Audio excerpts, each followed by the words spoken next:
بات یہ میں آپ سے عرض کروں کہ جبر و قدر کے مسئلے کو چونکہ بہت ساری میٹنگز میں نے اس کو ڈسکس بھی کیا ہوا ہے. میرے نزدیک جبر و قدر کا وہ اینگل جو پورا فلاسفہ لیتے ہیں سراسر غلط ہے.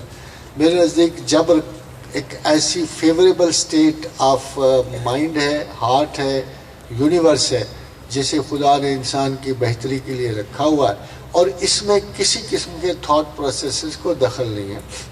فار ایگزامپل میں صرف آج جبر ہی کو ایکسپلین تھوڑا سا کر دوں آپ کو کہ کسی انسان کو یہ چونکہ انسان کو بھیجا جانا تھا زمین پر، اور اگر اس کے بندوبست اللہ تعالیٰ پہلے سے نہ کرتا، اگر اس کی انداز زندگی مرتب نہ کرتا، اگر پہلے انسان پہ والتین والزیتون کے 11 سال تک محافظت چاہیے، کیئر چاہیے، اور اس کو پالنے والا چاہیے، ورنہ اس قابل نہیں ہوتا کہ وہ زندگی میں وقت گزار سکے. تو تمام جبر پروٹوکول اس لیے دیا ہے کہ انسان کو فکری آسانی رہے، تاکہ انسان یہ نہ کہے کہ اے میرے مالک تو نے مجھے اجاڑ اور ویرانے میں پھینکا جہاں مجھے کوئی پوچھنے والا نہ تھا، پانی پلانے والا نہ تھا، دودھ دینے والا نہ تھا، میری کیئر کرنے والا نہ تھا، مجھے بڑا کرنے والا نہ تھا، میں کیسے تجھے یاد کرتا. تو یہ سارا پروٹوکول کی ارینجمنٹس ہیں جو انسان کے لیے مقرر کیے گئے موت تک. اگر آپ دیکھیں تو 100 برس پہلے ان پیشوں کا گمان تک بھی نہیں تھا، اور اب جو آپ دیکھتے ہیں ہزارہ نیو پروفیشنز کریٹ کیے، کیونکہ اتنی آبادی کے لیے ایک پروفیشن کافی نہیں ہوتا. تو یہ سارے کا سارا پروٹوکول پری ارینجڈ ہے.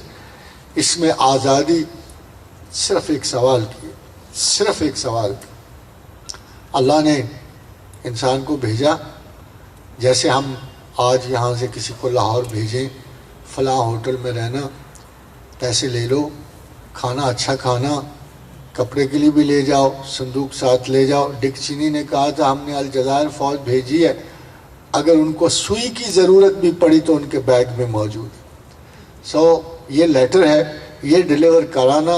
ہاں اگر بور ہو جاؤ تو فلم دیکھ لینا، خطرے سے بچنا، تمہارے لیے حفاظت کی یہ مقام ہے، گنڈوں کے ہاتھ نہ چڑھ جانا، کسی سے پکوڑے لے کے نہ کھانا، دھتورا ہوتا ان میں. یہ ساری ہدایات کے بعد جب وہ شخص پہنچتا ہے 3 دن گزارنے کے بعد واپس آتا ہے، and he tells me I've done everything, it's a beautiful place, it was a good suite, I enjoyed my food, saw an exceptional good movie. میں نے کہا what about the letter?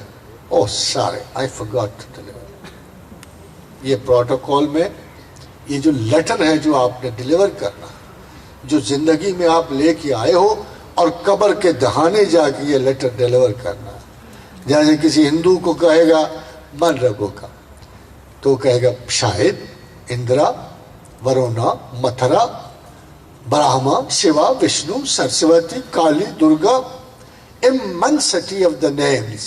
خدا کہے گا بے شک میرے بندے نے جھوٹ کہا. اہلیت اگر اس نے آپ کو دی ہے تو اس کی آزادی بھی دی ہے ججمنٹ کی.